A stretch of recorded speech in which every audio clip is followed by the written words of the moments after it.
우리는 지금 요한 1서를 통해서 성경이 강조하는 가장 중요한 주제 중에 하나, 생명이란 내용을 대하고 있습니다. 오늘 본문 짧은 10절부터 23절의 구절 안에도 사도 요한은 영생을 2번 말하고 생명을 3번, 총 5번이나 영생을 반복해서 이 주제의 중요함을 부각시키죠. 특별히 13절에서는 이 편지의 저장 목적이 하나님의 아들을 믿는 자에게 영생이 있음을 알게 하려 함이라고 다시 한번 이 생명의 중요함, 영생의 중요함을 강조하고 있습니다. 이것은 요한 1서만이 아닙니다. 사도가 쓴 복음서, 요한 복음서도 20장 31절을 보면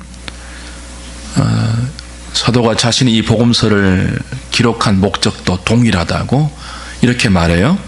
오직 이것을 기록함은 너희로 예수께서 하나님의 아들 그리스도이심을 믿게 하려 함이요, 또 너희로 믿고 그 이름을 힘입어 생명을 얻게 하려 함이니라.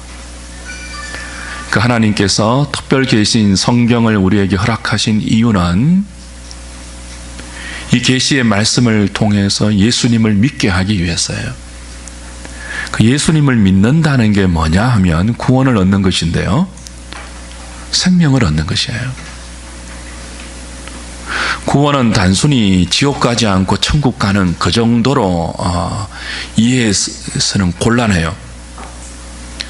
지옥에서 천국으로 장소의 이동 정도가 아니고 생명을 얻는 거예요. 생명을 얻는 것. 어거스틴이 예수님을 믿고 이 생명을 경험했습니다. 그리고 그의 고백록에서 이렇게 고백했습니다. 나는 생명을 얻어 영원에 계신 아버지와 아들 안에 거하기 전까지 결코 안식을 누리지 못했다 그랬습니다. 그가 얼마나 방황했습니까? 그 수많은 영혼의 방황을 거쳐서 하나님이 주시는 이 생명을 구원으로 얻었을 때 비로소 안식할 수 있었다고 고백하죠. 생명, 가슴이 뛰는 단어 아닙니까? 영생, 벅찬 말이죠.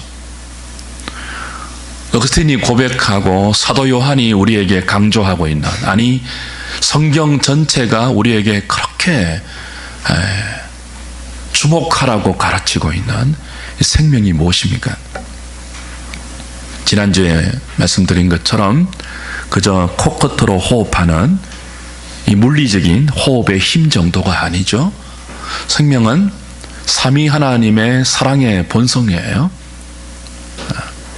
생명의 원천이신 하나님께서 삼위간의 영원전에 서로 사랑하시는 그 사랑에서 표출되는, 그 사랑에서 발언되는 모든 좋은 것의 총칭이 생명입니다. 조예라고 그러는데요, 생명이에요. 하나님에게서 나오는 그 사랑의 모든 결실들, 생명이죠. 하나님에게서만 나오는 거예요. 성부 하나님은 영원전에 아들을 사랑하셔서 당신에게 있는 이 생명을 아들에게 주셨습니다.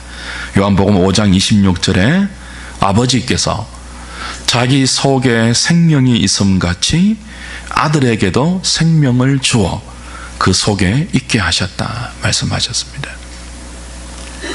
그리고 그것으로 끝이 아니고 성부는 성자에게 주신 그 생명을 우리에게도 주시겠다고 약속하셨어요. 디도서 1장 2절에 이런 말씀이 있습니다. 영생은 거짓이 없으신 하나님이 영원 전부터 약속하신 것이라. 다시 읽어드립니다. 영생은 거짓이 없으신 하나님께서 영원 전부터 뭐 하신 것이라고요? 약속하신 것이에요. 이 약속을 지키기 위해서 하나님은 세상을 창조하시고 인간을 하나님의 형상으로 창조하셨습니다. 하나님이 심심해서 세상을 창조하신 것이 아니고 약속을 지키기 위해서 세상을 창조하시고 그 창조의 꽃으로 인간을 창조하셨어요. 그냥 창조하지 아니하고 하나님의 형상으로 지어주셨어요. 어떤 약속을 지키기 위해서라고요? 성부가 성자를 사랑해서 성자에게 주셨던 당신의 생명, 그리고 그 생명을 우리에게도 주시겠다고 약속하신 그 영원전의 삼위 하나님 간의 생명의 약속을 지키기 위해서 삼위 하나님이 세상을 창조하시고 당신의 형상으로 인간을 만들어 주셨습니다. 그리고 에덴 동산 중앙에 선악을 알게 하는 나무와 생명나무를 두셔서 이 생명이 영원한 생명으로 확장되고 자라나고 완성될 수 있도록 언약의 시험을 허락하셨죠. 아담이 이 선악과 언약을 지키는 것은 어려운 일이 아닙니다. 이건 본성이에요. 하나님의 형상으로 우리를 지었다고 할 때 의와 거룩과 지식으로 지었다는 것을 의미하는데요. 하나님의 형상으로 인간이 지어졌기 때문에 인간은 하나님을 사랑하는 것이 본성이었어요. 원래 타락하기 이전에. 그리고 하나님을 사랑해서 그 하나님을 알아가는 것이 우리의 기쁨이었고 즐거움이었습니다. 인생의 목적이 뭐냐? 하나님을 영화롭게 하는 것이고 영원토록 그를 즐거워하는 것이라고 했습니다. 이게 인간의 원래의 본성이었습니다. 하나님은 우리를 생명으로 지으셨어요. 당신의 형상, 하나님의 형상은 그 형상의 원천이 생명인데 그 생명으로 우리를 지으셨다고. 이건 목숨과는 다른 거죠. 삼위 하나님이 사랑으로 서로를 교통하며 그 사랑 가운데서 서로를 깊이 알아가는 모든 신적인 기쁨의 원천, 그걸 우리에게도 나누어 주셨습니다. 그리고 물론 하나님과 피조물된 우리 사이에 그 간극이 있죠. 그 질의 다름이 있죠. 하나님과 인간은 차원이 다릅니다.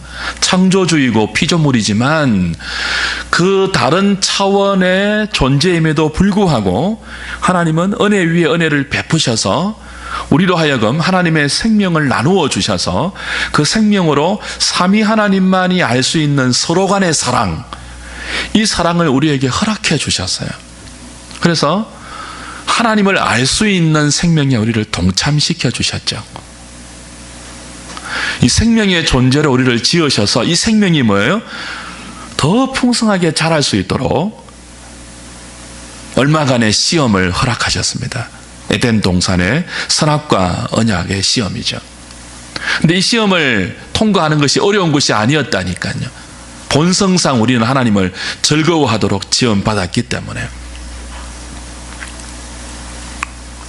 그래서 생명은 하나님을 아는 것입니다. 요한복음 17장 3절에 예수님이 대제사장적인 기도를 드리면서 어떻게 말씀하셨습니까? 영생은 유일하신 참 하나님과 그가 보내신 자 예수 그리스도를 아는 것이라 그랬습니다. 영생, 이터널 라이프는 단순히 시간의 길이의 개념이 아니에요. 영원히 사는 것이라는 시간적인 개념이 아니에요. 생명은. 여러분, 지옥에서도 영원히 삽니다. 근데 지옥에서 영원히 사는 것을 영생이라 안 그럽니다. 영벌이라 그러죠. 그래서 예수님에 의하면 영생은 하나님을 아는 거예요. 생명이신 하나님을 더 알아가는 거예요.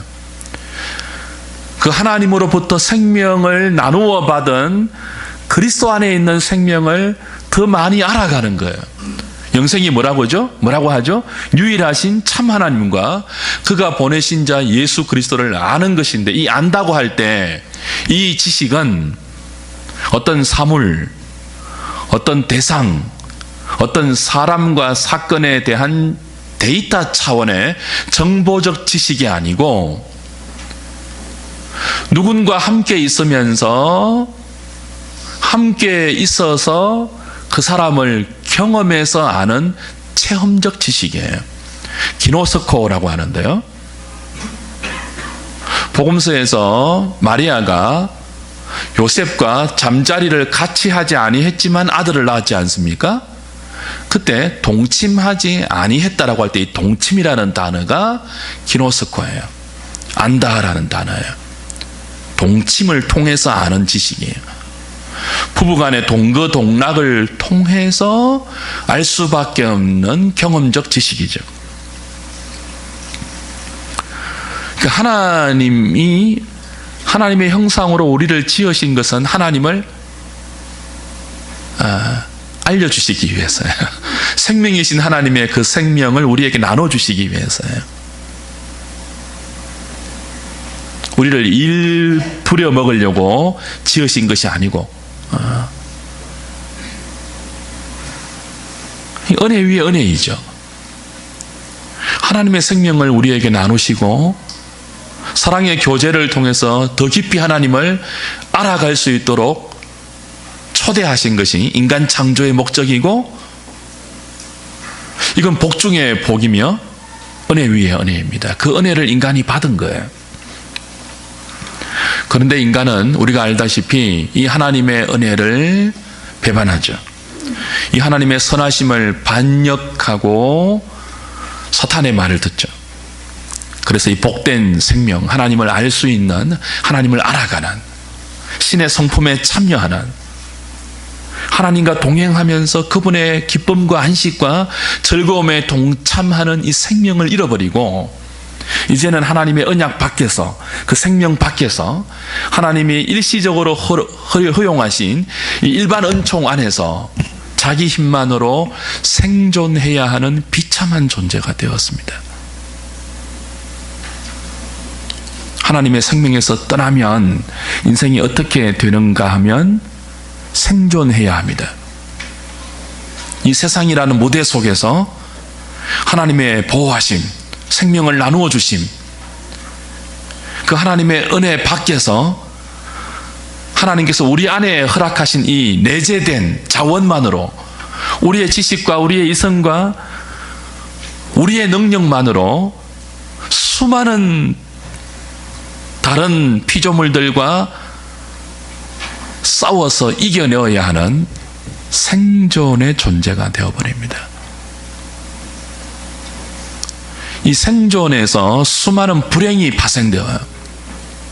싸워야 하니까, 이겨야 하니까 다른 사람을 짓밟아야 되고요. 이기기 위해서 거짓도 동원하고요. 어떤 사람이 승리해서 웃는 반면 어떤 사람은 패배해서 눈물을 흘리는 인생의 비극이 여기에서 발생해요. 생존. 원래 인생은 생존하기 위해서 만들어진 존재가 아닙니다. 생명을 위해서 지어진 특별한 피조물이죠. 죄는 이 생명을 생존에 급급한 존재로 전락시켜 버린 것입니다. 하나님은 이런 인생을 버리지 않으셨습니다. 긍휼에 풍성하신 그 긍휼을 부으셔서 생명을 버리고 스스로 생존하기에 급급한 인생이 되어버린 우리에게 여인의 후손을 약속하셔서 그 여인의 후손을 통해서 다시 생명의 존재가 되게 하셨죠. 구약에서 여인의 후손으로 약속된 예수님은 희미한 그림자로, 모형으로, 예표로 이 생명을 자기 백성들에게 허락하셨습니다. 희미하게 허락하셨어요. 그런데 때가 되어서 하나님의 독생자가 친히 육신을 입고 여인의 후손으로 이 땅에 우리가 보고 듣고 만질 수 있는 분으로 오셔서 그 아버지에게 받았던 생명을 몸소 나누어 주시죠. 예수님 뭐라고 했습니까? 내가 온 것은 양으로 하여금 생명을 얻게 하되 풍성히 얻게 하려 함이라. 예수님이 오신 것은 생명을 주시기 위해서입니다. 자기 백성에게. 요한복음 3장 15절 16절 뭐라고 합니까? 하나님이 세상을 이처럼 사랑하사 독생자를 주셨으니 이는 저를 믿는 자마다 멸망치 않고, 그 다음 뭐죠? 영생을 얻게 하려 하심이라. 영생을 얻게 하려 하심이라.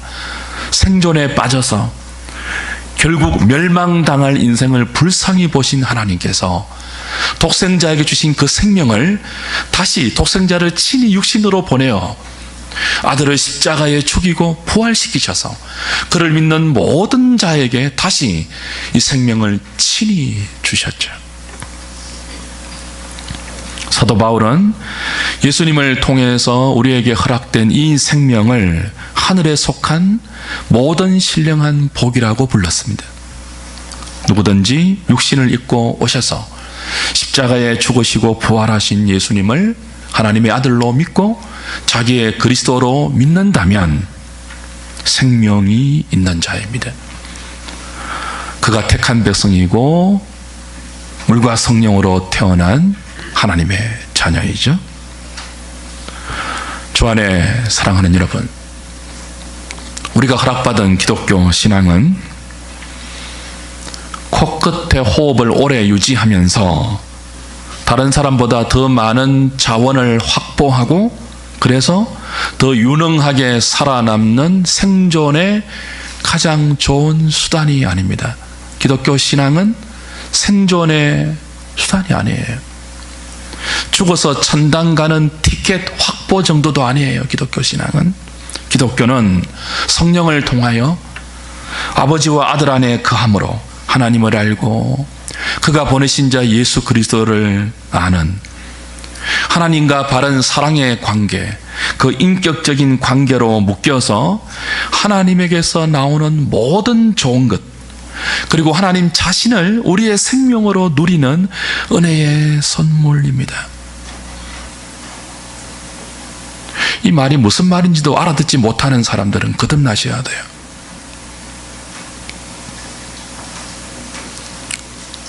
저게 뭐지? 무슨 말이지?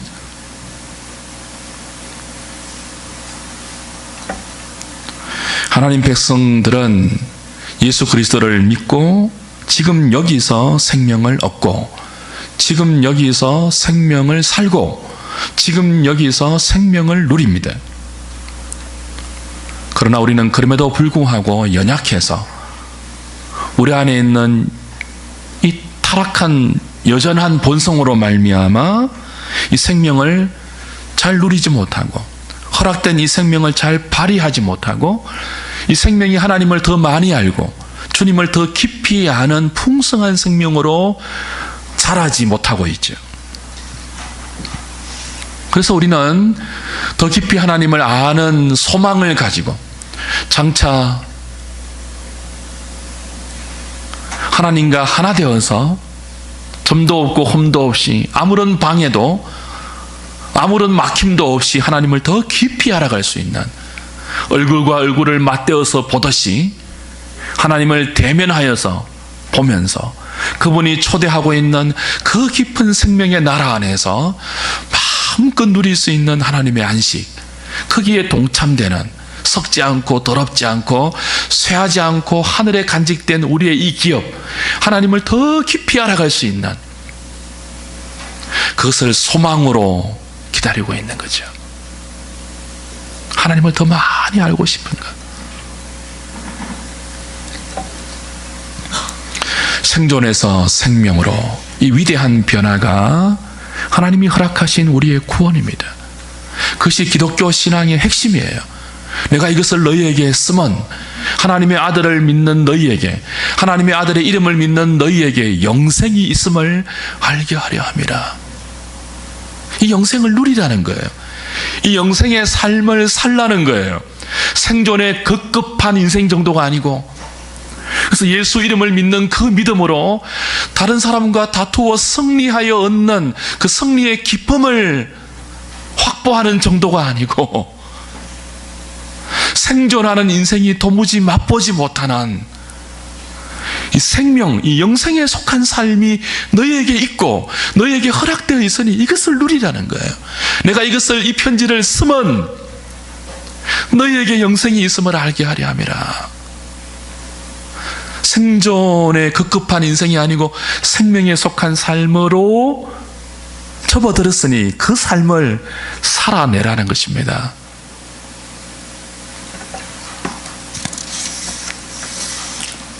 생명 없는 신앙, 생명 없는 목숨, 아버지 품을 떠난 탕자와 같은 거죠.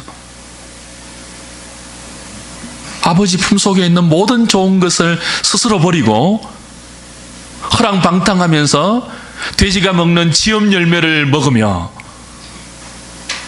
곤비하게 살아가는 탕자의 삶. 생명을 허락받았음에도 불구하고 그 생명을 믿음으로 누리지 못하고 생존의 급급한 삶을 살고 있다면 탕자라는 거죠. 아버지 집으로, 아버지 품으로 그 풍성한 생명으로 돌아가야 합니다. 저와 여러분의 남은 생애가 그런 생이 될 수 있기를 바랍니다. 집을 나간 아들을 기다리는 아버지가 생명을 주기 위해서 아버지의 집에 있는 모든 좋은 것들을 아들에게, 집 나간 아들에게 주기 위해서 기다리고 있죠.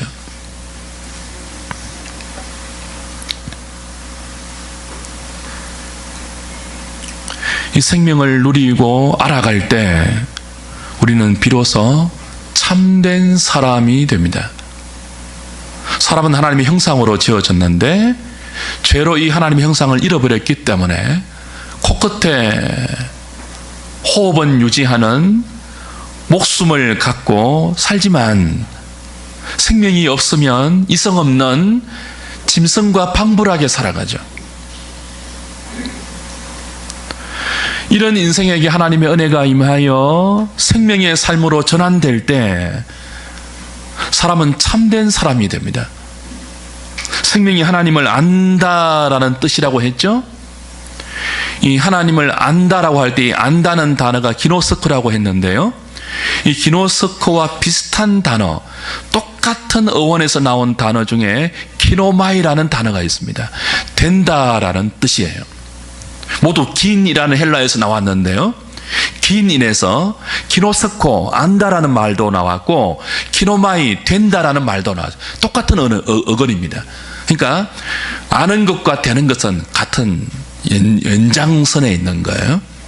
우리가 참된 사람이 되기 위해서는 하나님을 알아야 돼요. 기노스코를 통해서 키노마이로 가요. 하나님을 아는 생명이 있을 때 우리는 참된 사람이 되어요. 구원은 참된 사람이 되어가는 것입니다. 사람이 신이 되는 것이 아니고 사람으로서 하나님이 의도하신 영광스러운 상태로 가는 거예요. 죄는 사람이 돼 사람이 아닌 짐승 같은 존재로 만들어버렸죠. 우리 안에 악마가 있지 않습니까? 이성 없는 짐승 같은 포독함이 있다고요. 자기밖에 모르는, 자기 유지를 위해서 얼마든지 다른 사람을 짓밟을 수 있는 패역함과 완악함이 우리 안에 있다고요. 참된 사람이 아니에요, 그건. 이런 우리에게 하나님의 생명이 기노스코로 허락되어 있습니다. 하나님을 아는 은혜로 허락되어 있습니다. 하나님을 아는 것만큼 우리는 키노마이, 참된 사람이 됩니다. 구원은 사람이 되는 거예요. 참된 사람이 되는 거예요.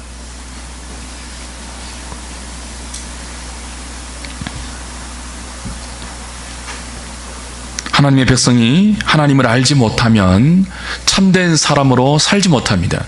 그래서 호세아 4장 6절에서 하나님이 이렇게 탄식하셨죠. 내 백성이 나를 아는 지식이 없어서 망하는구나. 하나님은 자기 백성을 은혜로 불러서 하나님을 아는 지식을 생명으로 허락해 주셨습니다. 그래서 너희들은 이 세상 속에서 참된 사람으로 살아라. 내가 너희들을 만든 의도대로, 내 형상으로 만든 의도대로 나를 사랑하고 이웃을 사랑하고 피조물을 바르게 관리하며 다스리는 참된 사람으로 살아라.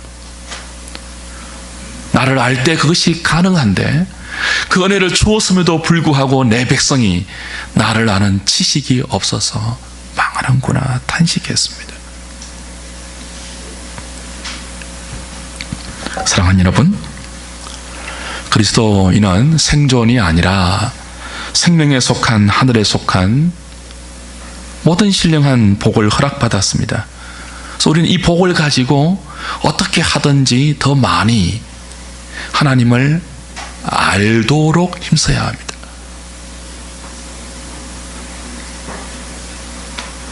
문제는 하나님을 알 수 있는 이 생명의 은혜를 받았음에도 불구하고, 그리고 교회를 통해서 이 하나님을 알 수 있는 모든 은혜의 수단들을 공급받고 있음에도 불구하고 우리의 타락한 본성은 하나님을 아는 것보다 생존에 필요한 여러 가지 니드들, 이 필요를 채우는데 더 급급하다는 거예요.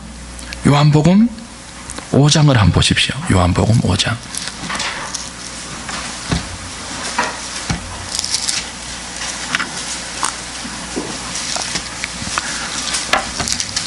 (39절입니다)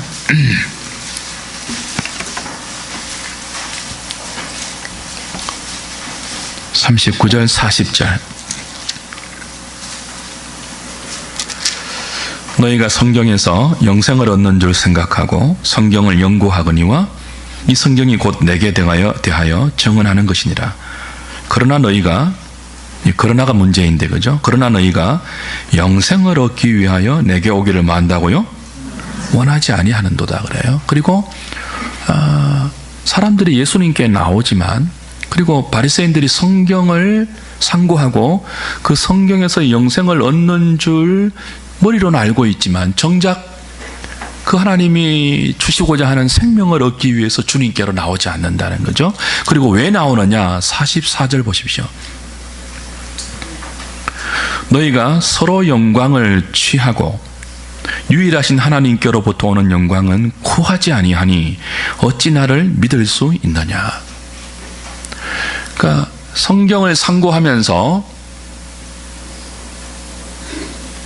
성경을 읽고 성경을 사용하고 성경을 대하지만 그 성경을 통해서 예수님을 믿고 예수님을 아는 영생을 위해서 신앙생활 안 하고 어떤 동기로 대부분 한다는 거예요? 서로 영광을 취하고 유일하신 하나님께로부터 오는 영광은 구하지 않는다는 거죠. 그래서 사실은 믿지 못하는 바리새인 같은 사람들이 많다는 것이 우리의 현실적인 문제입니다. 우리는 여전히 서로의 영광을 구하죠. 자기의 영광을 구하죠. 이 신앙을 이용해서 더 유능해지고 더 높아지고 더 대접받고 더 편안하고 더 위세를 떨치는 그런 인생을 꿈꾸죠. 그것을 꿈꾸는 한 하나님을 아는 생명은 요원해집니다. 여러분은 끝까지 생존에 급급한 비참한 사람으로 살 수밖에 없어요. 그렇게 신앙생활하면 서로의 영광을 구하는 한 생명은 허락되지 않습니다.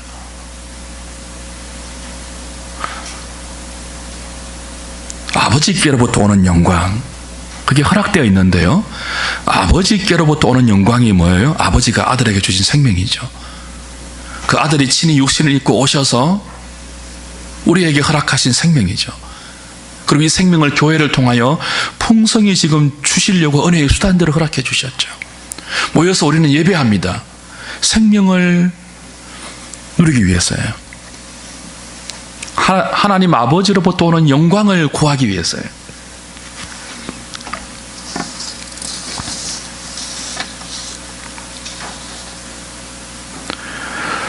이 아버지께로부터 오는 영광, 그 생명을 구하지 않고 자신의 영광, 서로의 영광을 구하면 우린 참 사람이 되지 못합니다.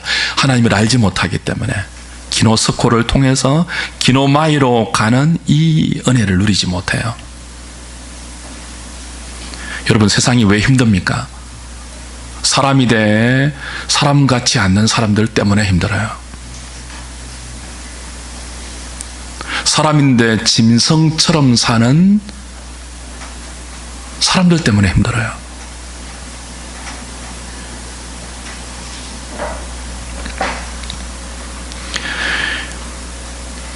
하나님의 아들은 이런 우리를 참 사람으로 만들고 참 사람으로 살고 참 사람으로 존재하기 위해서 십자가에 죽어주셨습니다. 그리고 그 생명을 주시기 위해서 부활하셨습니다. 아버지와 함께 성령을 보내셔서 우리 안에 거하시면서 자꾸 너희들 사람으로 살아라. 짐승처럼 살지 말고 내게 받은 이 은혜를 가지고 생존을 위해서 다른 사람과 경쟁하고 어떻게 해서든지 이겨 그걸 가지고 자기의 영광을 구하는 식의 삶에서 벗어나 내 안에 있는 내가 너희들을 책임지고 오히려 너희들을 다른 사람들에게 내어주어서 다른 사람을 살리는 내가 죽어 너희를 살린 것처럼 너희들도 목숨은 죽어도 내 안에 있는 생명을 그 생명 없는 사람들에게 나누어 주는 그런 삶을 살아라. 우리를 초대하고 있습니다. 이 초대가 싫으면 생명을 누리지 못해요. 누구든지 자기 생명이 소중해서 자기 생명을 얻고자 하면 잃을 것이라 했습니다. 역설이죠. 그러나 자기 생명을 잃는 자는 영원히 얻을 것이라고 했습니다. 기독교의 역설입니다. 예수님 마음을 한번 읽어보십시오. 우리가 하나님을 알 때 참된 사람이 되는데 그 하나님을 아는 것은 하나님과 함께 있을 때입니다. 아까 이 기노스코라는 단어가 함께 동거하면서, 그죠? 동침하면서 알 수 있는 경험적인 지식이라고 설명을 드렸잖아요. 그 하나님과 함께 있을 때 우리가 하나님을 알 수 있는데요. 그 하나님을 알려주시기 위해서, 나눠주시기 위해서 성령으로 우리와 연합되어 있지 않습니까? 지금 예수님이. 그 예수 믿는 사람들은 다 하나님과 연합되어 있다고요. 신비하게. 그 연합되어 있는 예수님이 우리에게 이런 마음을 전하세요. 요한복음 15장입니다. 참 안타까운 마음을 우리에게 전달하고 있는데요. 요한복음 15장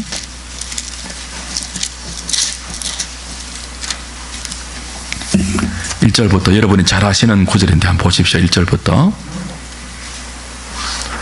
나는 참 포도나무요 내 아버지는 농부라. 물은 내게 붙어있어 열매를 맺지 아니하는 가지는 아버지께서 그것을 제거해 버리시고 물은 열매를 맺는 가지는 더 열매를 맺게 하려 하여 그것을 깨끗하게 하시느니라. 너희는 내가 일러준 말로 이미 깨끗하여졌으니 내 안에 거하라. 자, 우리는 이미 깨끗해진 사람이죠. 예수님이 우리 죄를 지고 피 흘려 죽으심으로 그 대속의 은혜를 믿는 자는 이미 깨끗해진 사람이에요. 근데 깨끗해진 자에게 요구하세요. 4절 내 안에 거하라. 내 안에 거하라. 나도 너희 안에 거하리라. 가지가 포도나무에 붙어있지 아니하면 스스로 열매를 맺을 수 없음 같이 너희도 내 안에 있지 아니하면 그러하리라. 열매가 뭡니까? 아버지께로부터 오는 생명이에요. 포도나무 대신 예수님께서 우리를 가지로 불러 내 안에 붙어 있으라라고 하시면서 열매를 맺으라고 하는데, 이 열매가 뭐라고요? 생존에 필요한 모든 우리의 리더가 아니고 하나님으로부터만 오는 생명이에요. 하나님을 아는 지식이에요.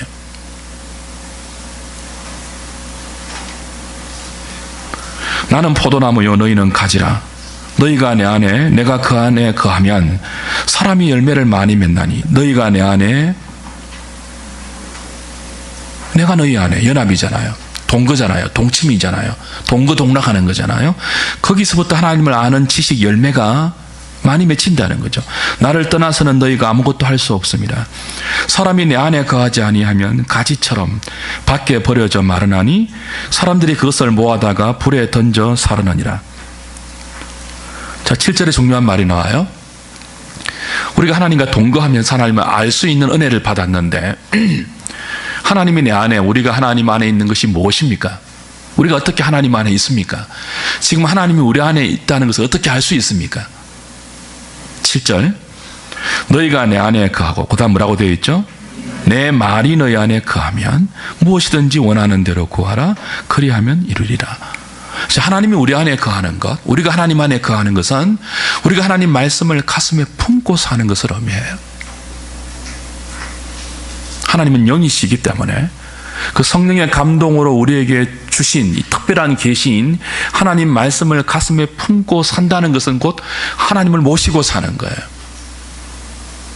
아버지가 내 안에, 우리가 아버지 안에 있는 것은 아버지의 말씀을 가슴에 품고 사는 거죠. 그런데 이 어떤 사람을 아는 경험적 지식은 단순히 동거한다고 생기는 것은 아니잖아요. 그렇죠? 그 사람이 싫은데 어쩔 수 없이 함께 사는 경우가 있습니다. 부부도 저 영감 두고 봐라.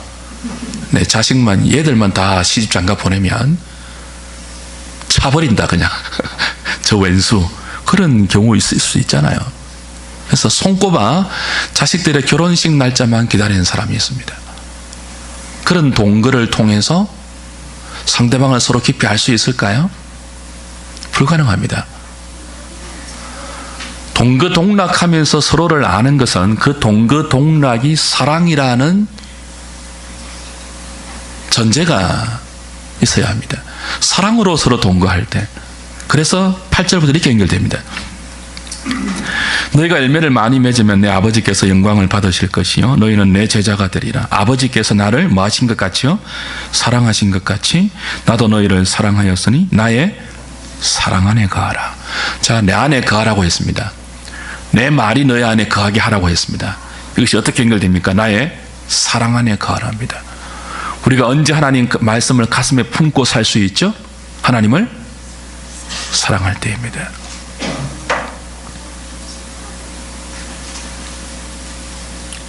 여러분이 하나님을 사랑하십니까? 사랑하십니까? 사랑하시면 사랑하는 분의 말을 가슴에 품고 살아야 돼요. 누군가를 사랑하면 그 사랑하는 사람의 말을 귀에 흘리지 않습니다. 사랑하는 사람의 말은 가슴에 품어요. 그 말을 지키려고 해요. 사랑하는 사람의 말을 흘려버리면 그게 상처가 돼요, 서로. 사랑은 그런 게 아니잖아요. 그 사람을 내 마음에 품고 그 사람의 말을 가슴에 품고 그 사람이 원하는 대로 살고 싶은 게 사랑이에요. 너희가 내 안에 거하라. 그래야 열매를 맺는다. 내 말이 너희 안에 거하게 하라. 사랑 안에 거하라. 사랑하는 것이 무엇인지 10절 보십시오. 내가 아버지의 계명을 지켜 그의 사랑 안에 거하는 것 같이 너희도 내 계명을 지키면 내 사랑 안에 거하리라.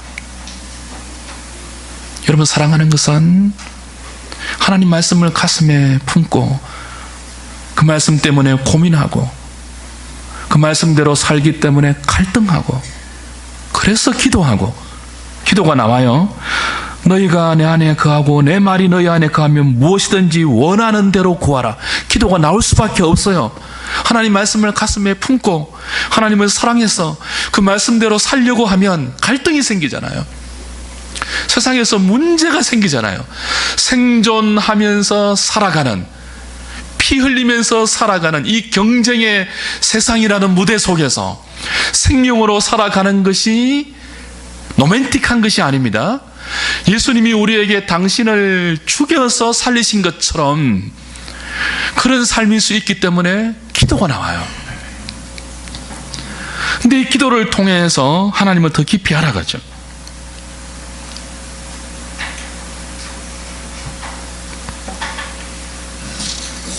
그리고 생명을 맛보게 되죠. 사랑하는 여러분, 하나님 말씀을 일주일 내내 이렇게 덮어놓고 주일날만 이렇게 들고 와서는 우리에게 허락된 이 생명을 풍성히 더 누리지 못합니다. 교회 와서도 이렇게 성경 읽을 기회가 별로 없잖아요. 다 띄워주니까. 이제 안 띄워줄까 봐요, 그냥. 근데 그 정도로 안 돼요. 말씀을 가슴에 품고 살아야 돼요. 그걸 우리 뭐라고 합니까? 말씀 묵상이라 그러잖아요. 여러분, 말씀 묵상은 해도 되고 안 해도 되는 선택 사항이 아니에요. 반드시 해야 돼요. 우리가 하나님을 사랑한다면 반드시 그래야 돼요. 말씀을 품고 사십시오. 말씀을 가슴에 품으시고 암송하시고 묵상하세요. 매일 묵상하세요. 그 말씀이 우리에게 갈등을 일으킬 때는 기도하십시오. 기도를 통해서 하나님이 어떤 분인지를 알아가셔야 돼요. 그 아는 것만큼 생존하는 삶에서 생명으로 옮겨가 하나님의 부요하심을 맛볼 수 있습니다. 하나님의 선하심을 경험할 수 있습니다. 기독교는 그 생명이에요. 그 생명이 없기 때문에 이렇게 가난해졌습니다. 교회당은 커지고 교회가 재산은 많고 화려하고 프로그램이 많은데 이렇게 욕을 들어먹어요. 세상 사람들이 교회를 그렇게 욕을 해요. 우리가 수준이 너무 떨어졌어요, 지금. 왜 그렇다고요? 생명에 속해야 할 사람들이 이 신앙을 수단으로 해서 생존해서 더 이기려고 하기 때문에.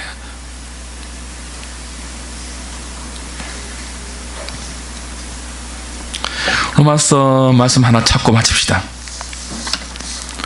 로마서 6장 22절부터 23절까지 보겠습니다.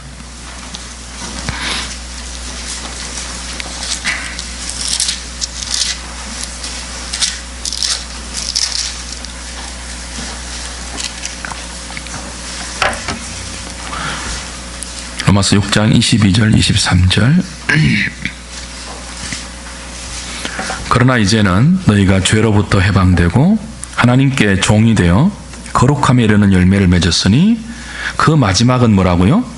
영생이라. 죄의 삭은 사망이요 하나님의 은사는 그리스도 예수 우리 주 안에 있는 영생이니라. 여기 바울이 이런 표현을 쓰는 것을 좀 주목하셔야 돼요. 이제는 너희가 죄로부터 해방되고 생명의 시작입니다. 생존에서 생명으로 옮겨가는 은혜를 받았어요. 죄로부터의 해방이에요. 하나님께 종이 되어 거룩함에 이르는 열매를 맺었으니, 열매, 거룩함에 이르는 열매, 의와 지식과 거룩함은 하나님의 형상이고 그 하나님의 형상으로 지원받은 인생이 생명이에요. 생명에 속한 삶이에요. 이걸 은혜로 다시 허락받았어요. 그리스도 안에서. 그 열매를 맺었으니 그 마지막이 뭐라고요? 영생이에요. 그러니까 생명은 자라가는 것입니다.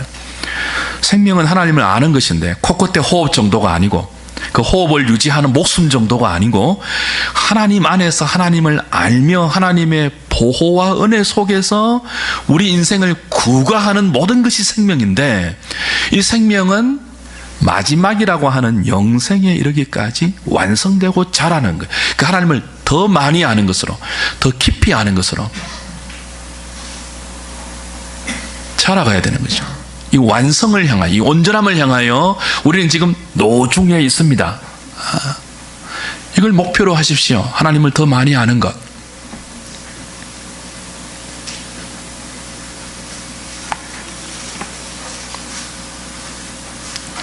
말씀을 통해서, 말씀을 품고 하나님을 사랑해서 사랑하는 분의 말씀을 이루기 위해서 살아갈 때 갈등도 생기고 만만치 않은 현실이 기다리고 있지만 그 모든 것을 뛰어넘는 하나님의 하나님 되심을 경험하는 시간들이 우리 앞에 기다리고 있습니다. 이 시간들을 준비하시고 주님 말씀하세요. 내 안에 머무라. 나는 포도나무다. 너희는 가지다. 나에게 붙어 있어라. 내 안에 거하라. 내 말이 너희 안에 거하게 하라. 나의 사랑 안에 거하라. 그리하면 열매를 많이 맺으리라. 이 생명의 자라남, 거룩함의 마지막 열매인 영생, 하나님을 더 깊이 아는 지식, 이것이 없으면 여러분 생존의 급급한 삶을 계속 살 수밖에 없습니다. 그건 비참한 것입니다. 예수를 믿는데도 생존의 급급한 인생을 끝까지 유지한다면 가난한 거고 비참한 거고 불행한 것이고 고통이에요. 이건 부끄러운 것입니다. 우리의 영광이 있습니다. 여러분에게만 허락된 종기가 있고 아름다움이 있습니다. 하늘에 속한 모든 신령한 복을 특권으로 받아 있으면서 비교가 안 되는 썩어질 영광을 왜 구하십니까? 너희가 영생을 얻기 위해서 내게 나오지 아니하는구나. 한 해를 마무리하면서 이번 한 해 우리가 목표로 하고 살아왔던 하나님을 닮는 것,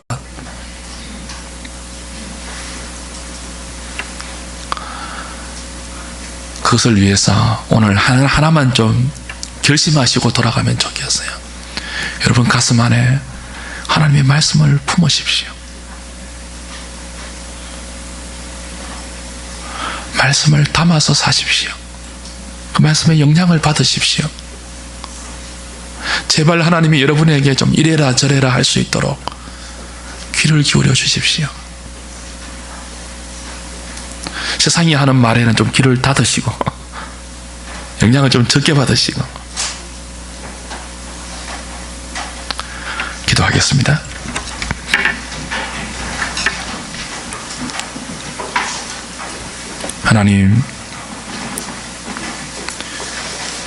하나님을 떠나서 우리 힘으로만 살아야 하는, 그래서 어떻게 하든지 더 많이 확보하고 절대로 확보한 것을 빼앗기지 않고 다투고 싸워서 이겨야만 하는,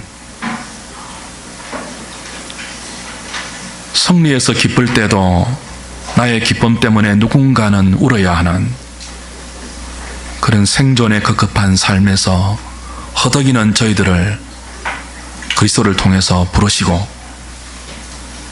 아버지와 아들 안에 있는 생명 안에 거하게 하시고, 이제는 다른 차원의 삶을 허락받았습니다. 하늘에 속한 모든 신령한 복을 우리가 받았음을 확인시켜 주시니 감사합니다. 내가 이것을 너희에게 쓰면 하나님의 아들의 이름을 믿는 너희에게 영생이 있음을 알게 하려 함이라. 우리에게 생명이 주어졌는데도 그걸 알지 못하고 끝까지 생존의 급급한 삶을 사는 것은 얼마나 비극적인 일입니까? 얼마나 안타깝고 불행한 일입니까? 잘 깨닫고 우리의 남은 생에 하나님이 허락하신 이 풍성한 생명 안으로 우리를 더 깊이 몰아갈 수 있도록, 그것을 위해서 포도나무 대신 예수님이 우리를 가지로 불러 내 안에 거하라고 말씀하시고, 나의 말이 너희 안에 거하게 하라고 하시고, 나의 사랑 안에 거하라고 하시는 이 하나님 말씀을 가슴에 품고 그 말씀대로 살면서 기도하고, 그래서 살아계신 하나님을 우리의 실존으로 경험하고 그 하나님을 아는 지식만큼 이 땅의 수많은 사람들을 살리고 그 생명을 나누어 주고 그 생명을 소개하고 증거하는 이 일에 우리의 남은 생이 아름답게 쓰임받는 은혜와 복이 있게 하여 주시옵소서. 하나님 백성들은 다른 것이 없어서 망하지 않습니다. 우린 돈이 없어서 망하지 않습니다. 식량이 없어서 망하지도 않습니다. 그건 하나님께 다 있습니다. 하나님 백성이 망하는 유일한 하나는 나를 아는 지식이 없어서라고 말하는 하나님의 음성을 듣게 하시고 이제부터라도 하나님을 아는 그 지식에 자라갈 수 있는 열망과 간절함을 담아서 허락받은 우리의 남은 생애를 걸음걸음 하나님을 아는 자리로 이끌어갈 수 있는 은혜를 더하여 주시옵소서. 예수님의 이름으로 기도하옵나이다. 아멘. 시편 84편